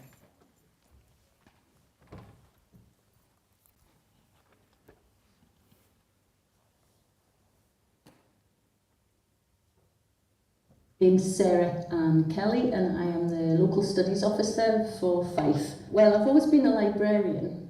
I decided when I was 11 that was what I wanted to do, and my mum said, well, go to the careers office and make sure that you're doing the right thing. So I went along to a careers fair, and they said, well, there are 3 ways you can do it. You can do a postgrad if you do a different degree. And I thought, all right, well, I like my French at school. I want to go and live in France for a year, so I'll go and do a French degree and then do a postgrad. And for some reason I was able to do that. I managed to do that from the age of 11. I was thinking, this is what I want to do. And I must be one of the very rare people that actually gets to do what they decided when they were 11. I'm very, very lucky. And I still love it now. I'm 56, you know, so it's been a good job. My big thing is access, giving people access to documents and photographs and getting them digitized to get them to them in the easiest way possible, so they're not sitting on a shelf unused. They're actually available to people and they can get at them the best way they want to. So either it could be film or it could be listening to a podcast or whatever it is. The stories need to be told, need to get out there. So where I'm from, I'm trying to find out about Keelman on the Tyne. That's one of my family history discoveries, was that I've got a family of Keelmen, but the records are so hard to find. But it would make my my grandma's day, if I could have found that while she was alive, you know, to know that he was a fully signed up keelman and all of that kind of thing. But I think knowing where you're from and where you come from as well, not just your family, but the place that you come from, is extremely valuable to people, to make them feel wanted and worthy and to make them happy. Yeah, you know, you can, if you're proud of the place you come from as well, you want to know its history, and it's great when we can help people find that out, you know. Sometimes they find out stories they don't want to know, and that can be quite emotional, but most people are just delighted to find out things about their own personal history, because people can't take that away from them. You can't change your personal history, but if you can find out what's happened, then it can be quite exciting, and it can explain quite a lot of things in your own life as well. So I think it's a really useful thing to do. Going up my open years, agus cásta go leor ag ména le open years agus cuide helaíach agus na héige gus sé chuna chhlatis agus bhar an ósan cuidigimach an boxigen agus at go cuide helá agus bhuaige díiste le bhór de na bheile chuigin díach le agus hánig hapla cáda bhar mara ní áge achata nuige harrád mara a chlása nachrá. Iad mar seo. Ó, hamá súra.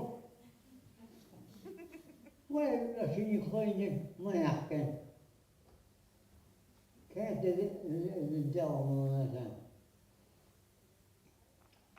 Rosen, waar ik ten een gootje. Dus waar de Rosen, dan kan we goed het houden. Dus waar mij, en dan ten goed het houden een gootje. Dus wij goed het, en dan lijkt het te laat. Dus we rijden maar. Het nieuwe mechanieken toch, we kennen nog geworden. Dus we zijn het tegen goed elektrisch. Dus toch goede dingen meteen wat die zo worden. Wel is zo. Zo wordt het belogen hoogstuurs. Maar toen ik 10 jaar aan als een wachterie aan, als we dat meen, aan mij ook jachten. Dus wij zaten naar verschillende oorlog, dus die toen hele jong crossing, maar tante, hoe ik had gedaan. Maar we zien Harrasine meiden die allemaal zo goed gebeurt. Dus hij hoort zich genomen tot het vaste berg. Maar we hebben zo, daar ook poemen aan de bergen.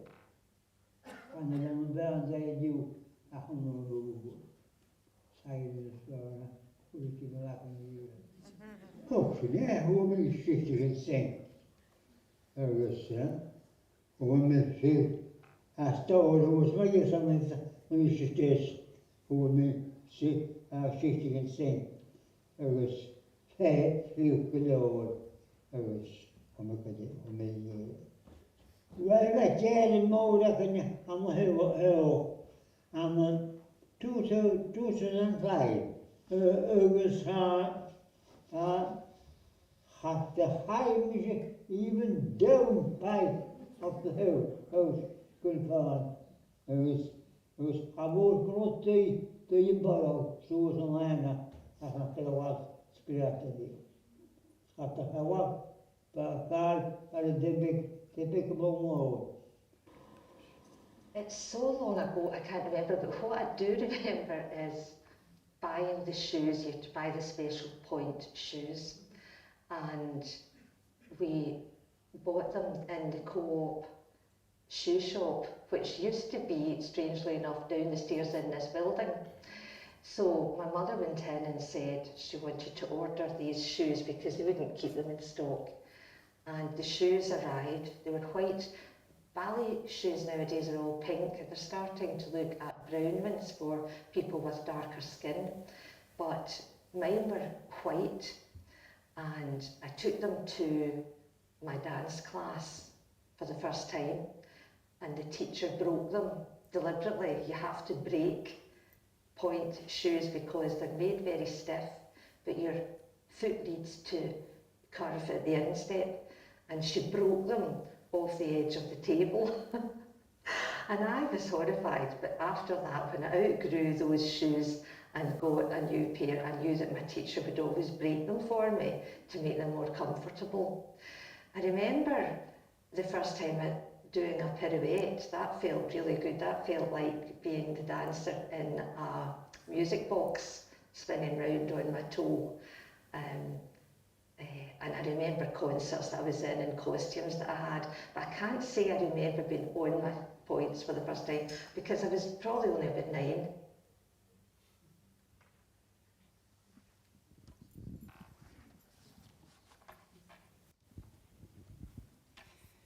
Later, someone I meet, an island native, tells me about a child who grew up with the Gaelic, went to school and was doing well. At the parents' evening, their teacher said to the parent, "And when they speak English, it's with a Scouse accent." "Why, God," thought the mother, "I don't speak English with the child. No one in the house does that.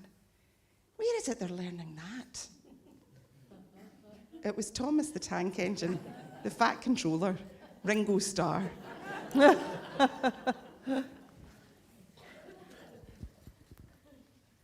It's 2022. He's on a bicycle tour. Was last year in 1964. Grew up in a socialist Liverpool family. Dad had been jailed for being part of the general strike. Copper, his dad was. Grew up along the road from George Harrison, who had a racing green sports car before he was even famous. Our man used to watch the Beatles back in Liverpool. "The things we fought for you guys have," he says. "Say the world's changed a few times since then." He's 76 now. Cycling these islands on an electric bike because he might never again.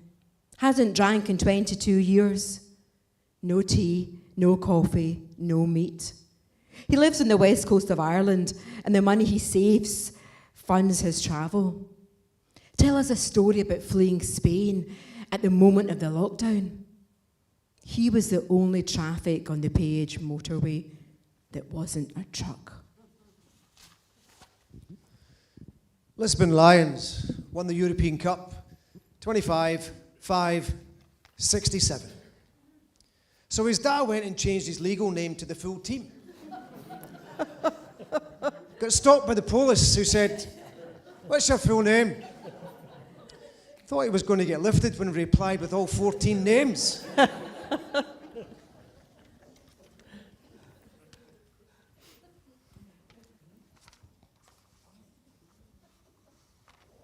So Lochgelly Albert, the interesting thing about the name, it's quite an unusual name. Most people assume Albert, Victorian Albert, Prince Albert, but the club itself was formed back in 1926. So that was obviously some distance after the death of Prince Albert.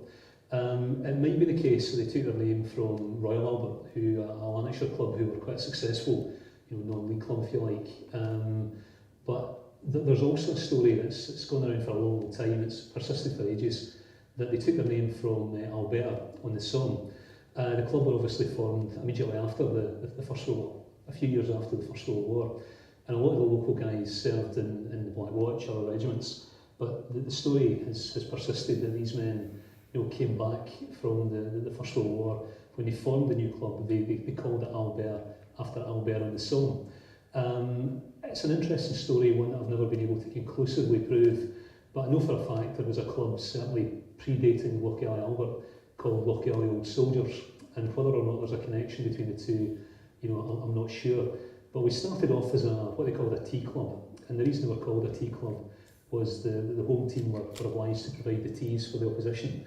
And at that time, certainly the immediate post-war period, there was a lot of teams in Lochgelly, Lochgelly Wanderers, Corinthians, latterly Lochgelly Violet, Lochgelly Rangers, Celtic and so on. But certainly we've been here since 1926, playing at Gardeners Park.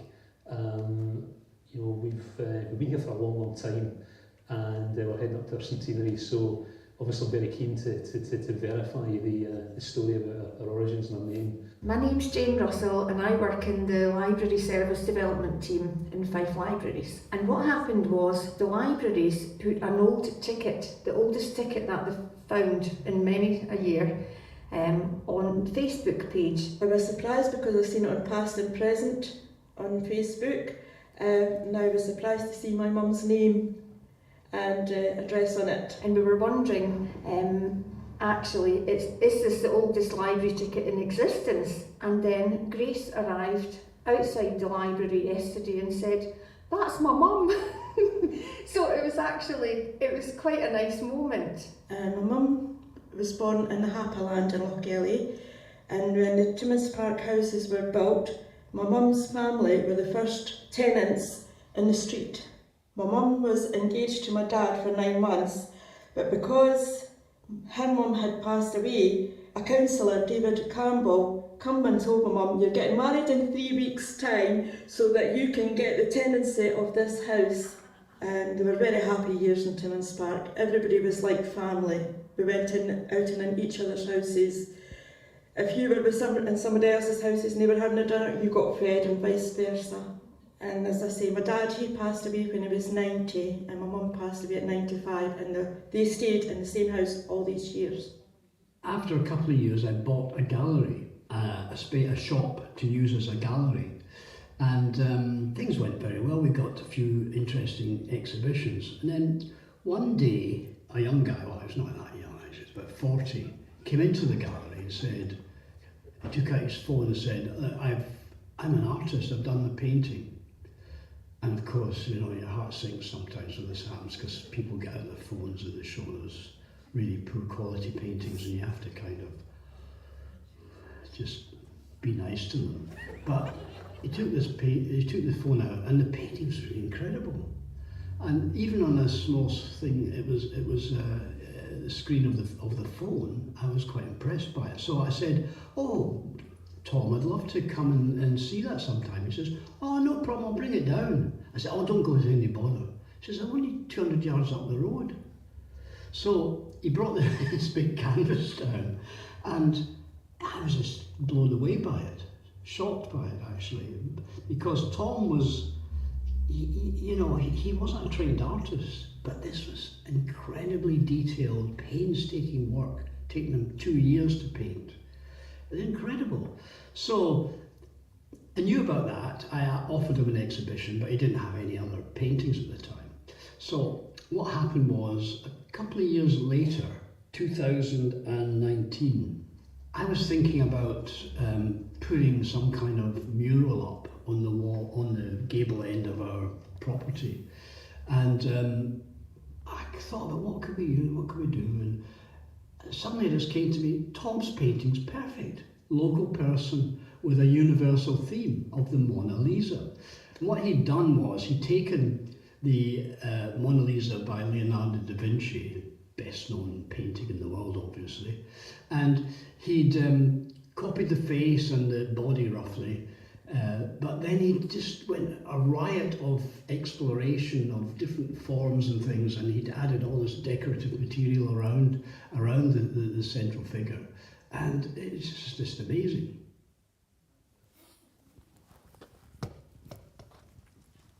Give them a clap, come on.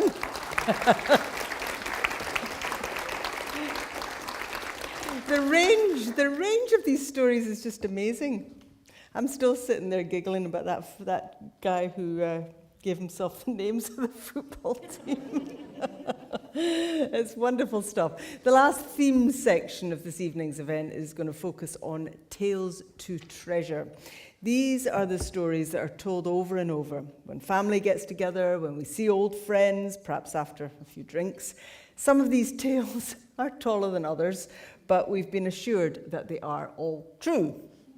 Well, we'll see. We'll kick this section off with children telling a tale of Hercules the bear. Those school children are a tough act to follow, but next we'll hear about the fate of a castle, as told to Tam, who in turn tells it to us.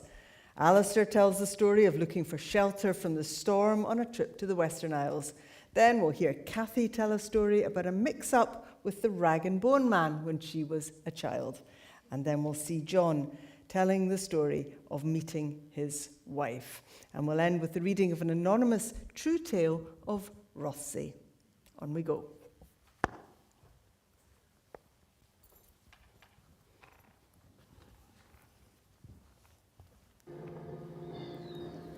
Hercules, a grizzly bear, was filming an advert for toilet paper in Glasgow in 1980 when he decided to go on a run. People were worried that the escaped bear might try to eat them. The army and navy were brought into search. Following the paw print trails Hercules was leaving behind in the woods, he was found in North Uist 3 weeks later. But he had all sorts of fun and adventures in those 3 weeks. He robbed a bank, he went skydiving, he did all sorts of sports, had a drive around North Uist, went dancing, he just had a great time. He was finally captured safely and continued to work in films and TV. There is now a huge sculpture of the amazing bear Hercules at Langish Woodland.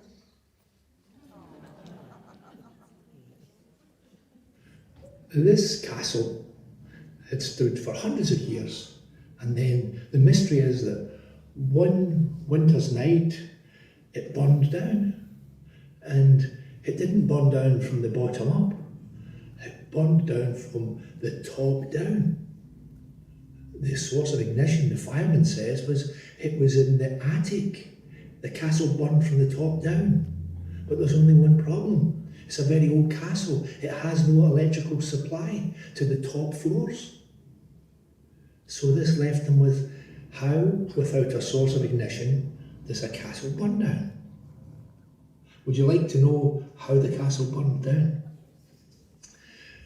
There was a certain little boat tied up at a certain little pier about 300 metres away from the castle.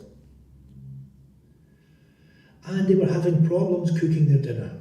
It was an old boat, maybe from the 1950s. It had a coal fire in the bottom and a very tall chimney that hasn't been swept for like 30 years. And the cook couldn't get the fire to light because the whole funnel was full of carbon, thick carbon. So the engineer in charge of it remembered what they used to do in the old steamships. He would blow the funnel. So he said, I'm going to blow this funnel. So first he put a rag in the bottom of the fire, soaked in diesel. That didn't work too well. They tried again. It wasn't drawing air up. So the crew were hungry for their dinner. And come on, do something. He says, aha. So maybe this pipe full of carbon, say 15 feet, maybe a foot in diameter. He goes and gets a pair of ladders and he goes to the top of the funnel, the pipe, the chimney, and he pours a little cup of diesel in. And he says, what will happen is this diesel will impregnate the carbon and then when the fire hits it, it will blow the funnel. It'll blow all the carbon out, and then we'll be able to cook our dinner. But it didn't really work. So he was of the opinion, more is better. So he tried another cup, and another cup of diesel, and another cup of diesel, pouring it in to this long 15-foot pipe full of carbon that was totally blocked. And eventually he put a bucket of diesel down the top of it. So then there's the boys down below, trying to light the fire, trying to do this. And then suddenly it started to catch, and some smoke was going up the top of the chimney. And he says, it's a job well done. And then a little bit more heat got into it, and a little bit more heat got into it, and it made more and more space. So eventually this chimney started to rumble and shake and make all sorts of noises, and then, lo and behold, a massive big blossom of red hot diesel impregnated carbon took off like a Saturn V rocket into the night sky and floated away. And that was a job well done. When they got up at 6 o'clock in the morning to set sail, they thought, Inverary is in fog. You can't see the village, everything's covered in fog. And of course it wasn't fog, it was smoke from Inverary Castle. They had successfully cleaned the funnel to cook their breakfast. And from a man that was on the ship that told me this story years before, they went, oh my God, and the fire engines were up there. And they thought to themselves, oh my goodness. So, being good sailors, they started the engine, let go fore and aft, and sailed into the smoke, never to be heard of again. Here's a little story for you. I started walking the Hebridean Way last Friday.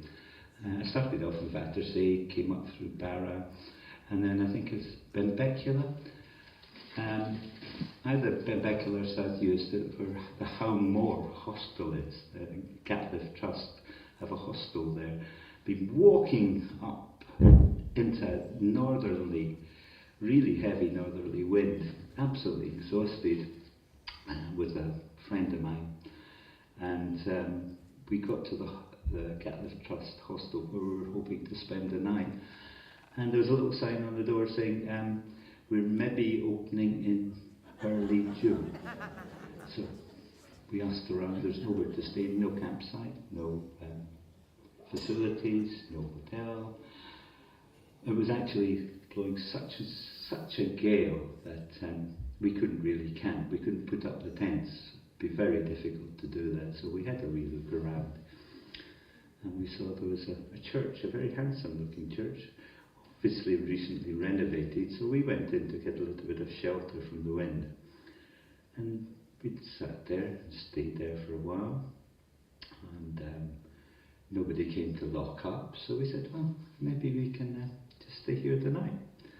So we used their toilet as a kitchen to cook. We just thought it was slightly inappropriate to actually cook inside the church.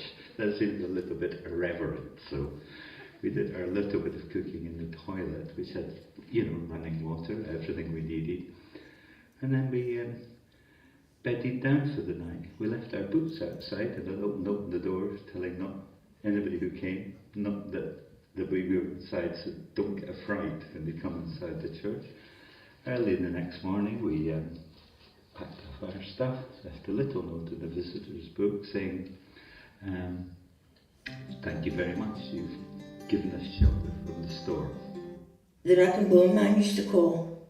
So one day I grabbed a jacket off the floor and I ran with it. He gave me 2 balloons, the jacket. I was over the moon with these balloons, skipping back to my nana's, and I went in. Where'd you get the balloons? I said, the rag and bone man. Why, what did you give him? I said, the jacket was lying on the floor. That was your Uncle Cooley's jacket. And oops. I said, we should have put it away. And his money was in it. Money in it. When I shook it, he said, should know his pay packet. I got trying to play ponytail to capture a bone man to get the jacket back. He gave the jacket back and then he took the balloons off me. I was all worried about the balloons. I got home and I saw backside. He touching somebody else's clothes. My wife, that's a great story. My wife, My wife actually met me for the first time when she was about 14, 15, and I was about 18. And she pulled about with my sister. And I went to my sister's house and she was there. I never even gave her a look, honestly, because she was a wee lassie. She was a pretty wee lassie, but she was a wee lassie. And she says, I fancy you, big brother. But that was it, there was nothing again. Fast forward a few years later, and she was now maybe early 20s, and I was a wee bit older, you know. I came home on leave. I went to my sister's house again, and there she was sitting there, absolutely gorgeous. and that night we were all going out to Leslie Club. And I said to her, are you coming out with us? She went, oh, aye. So I went to Leslie Club and had a great night, and my eyes were on normal, you know. And she was gorgeous, you know. She had everything, cheekbones, good. So we left the club and went back to my sister's house at the wee party, you know. And my sister had a sister-in-law who was a bit keen on me, you know, sort of thing. I'm sounding a bit big-headed, you know. But she was more keen on me and I was on this sort of thing, you know. And she was meant to be with me that night, you know. But I ended up through the kitchen talking to Norma. So this lassie, Linda name was, she went and slammed the door and walked away, you know. And I said to Norma, I said, you know something? I said, I'm going to marry you sometime. I said, I really am. Now, I was a gentle lad and never even thought about getting married. That was it, you know, 25-year-old or something, you know. But I said that to her, I said, I'm going to marry you. And it really was a classic example of love at first sight. It really was, you know, that was it. Both of us were smitten. We were absolutely smitten. And it was a short time later when I was posted to police. So, but went to book a phone call in these days. Don't fancy mobiles in these days, yeah. You booked a phone call and was on the phone to her every night, you know. And unfortunately, she fell pregnant before I went to police, and she lost the child. And I couldn't get back to go through all that. Couldn't get back, you know. Just a miscarriage, yeah. But I came back from police, all suntanned, and you know, and before we knew it, we got married. You know, we got married, and when I moved to Germany, got a married quarter, and all my children came along, and that was great. I'm very proud of my family as well. Yeah.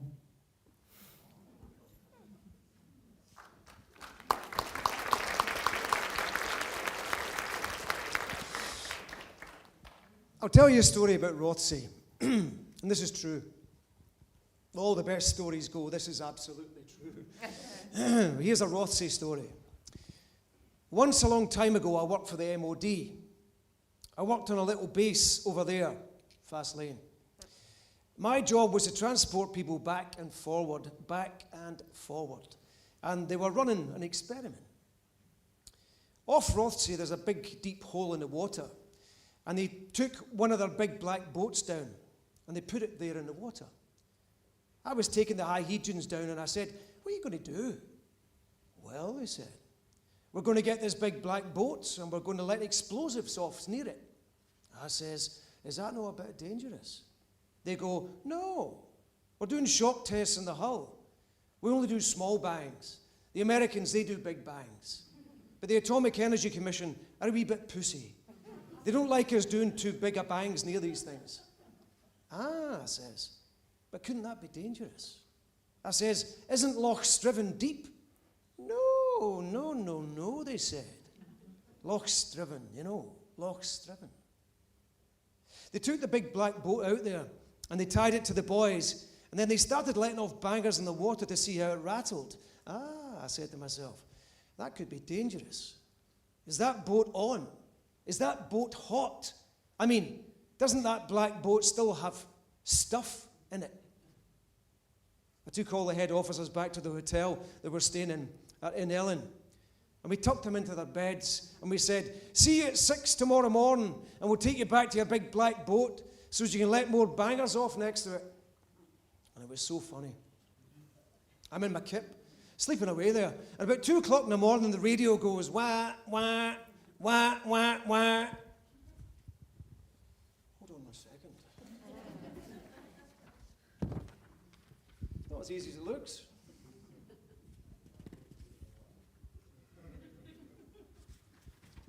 What? The big black boat's taking on water. Get them out here. So I rushed up from the pier and banged on the hotel door. See that big black boat that shouldn't sink unless you want it to? Well, it's got a hole in it, and it's taking on water. It was only a small leak, but because I'm just mischievous at heart, I says, they've lost control. They've lost the control room. It's flooded throughout. It's going down for the last time. Loch's driven. So they rushed down there, and after about half an hour on it, I says, what's the sit rep? Well, we've sprung a leak. We found some water in the bilge of the control room. Well, I must have picked it up wrong, I said.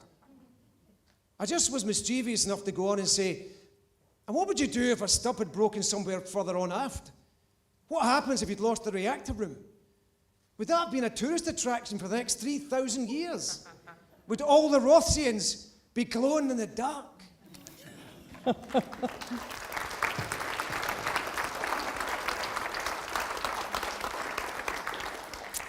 Well, wasn't that just glorious? I could listen all night, but sadly that is all our pieces from the wonderful people of the Garnock Valley, Port Glasgow and Greenock, Lochgelly and the South Islands from Barra to Berneray.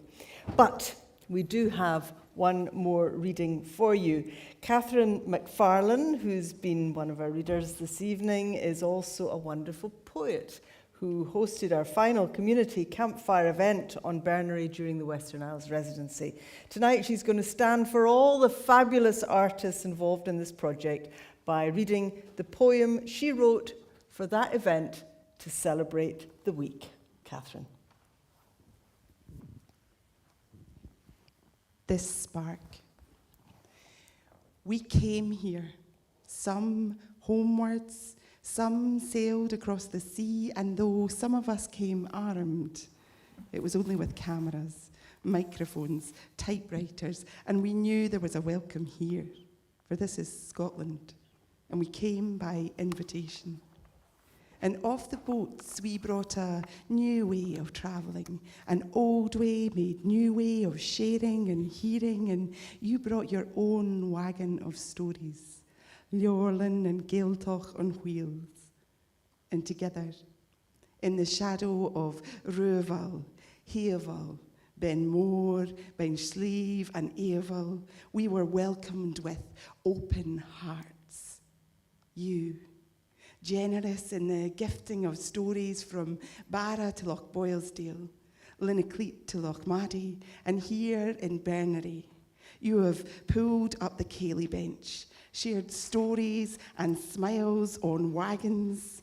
We have filled paper hearts with the breathings of our hearts, sent rivers of stories flowing in Gaelic, in Spanish, in Welsh, in English, feeling culture and tradition beating strong in our veins, an all-encompassing community, all languages, all stories, all here, a community brought together through the stories they share and a love of this island, its creatures, wild and free, like the Herculean story of the grizzly or birdsong that fills the air as sweet and natural as the sound of a story shared between Gaelic speakers. Voices immortalized in podcast and film, a connection, intimate and strong in the spaces made for stories, for song. And we are joined now with a strength of feeling, the story of Anna Heimble, brought to us by Ian Stephen. Skirmische Hafoischlin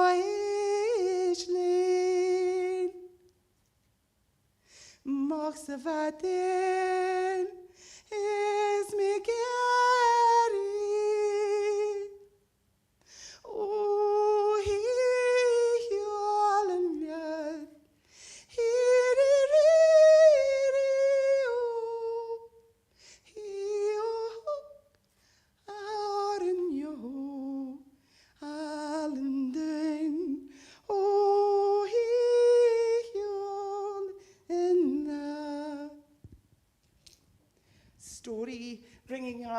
close to tears and through shared feeling, bringing us closer together.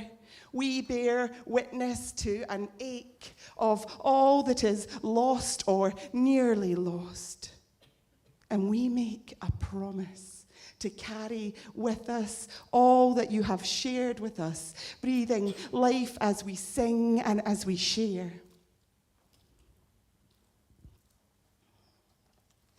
And so, as we gather tonight around the fire, let this spark lit by stories burn bright and burn strong.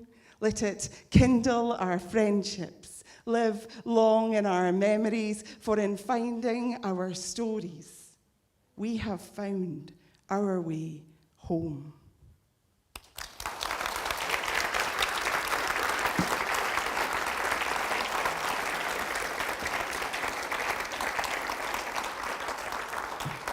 Catherine, thank you. I think that just says it all. Thank you so much. What a night of stories. And you won't be surprised to hear that there's an awful lot of people who have helped to make it happen and whom I want to thank right now.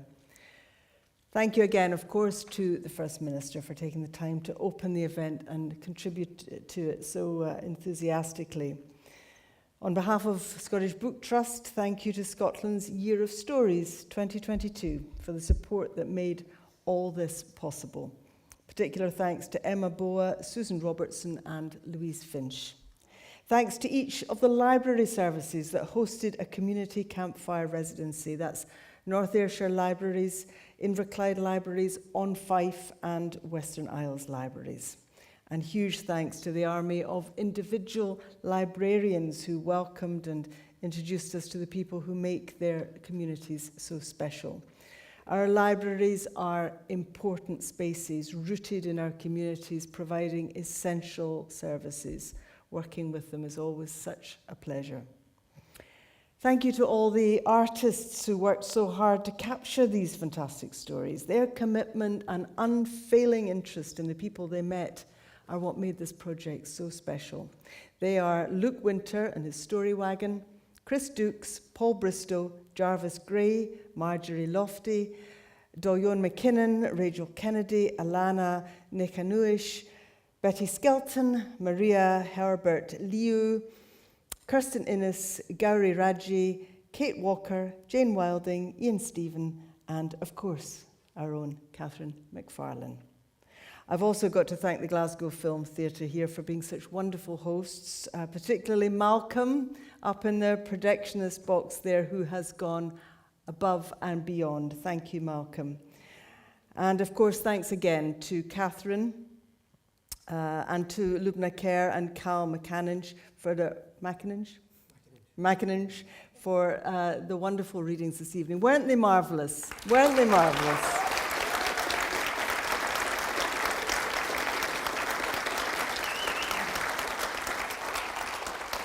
And I mustn't forget our wonderful live BSL signers, Nathan Emerson and Jill Gallagher. And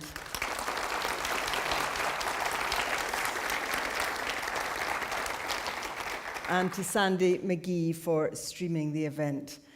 But finally, our biggest thanks go to the people of Scotland, to everyone who submitted a piece to your stories, to all the writers included in this year's book, and to the people, and weren't they so wonderful, so moving, so funny, to the people of the Garnock Valley, Port Glasgow and Greenock, Lochgelly and Barra, South Uist, Benbecula, North Uist and Bernery, for the welcome, for the generosity in sharing their stories, and for their sheer magical eloquence. Thank you. These are Scotland's stories, the stories that highlight our rich tradition of storytelling, the stories that connect us to ourselves and the people around us, stories that remind us that our journey and our experiences matter, and that sharing those experiences with others can entertain, delight, and inspire future generations. Thank you for coming tonight. Safe home.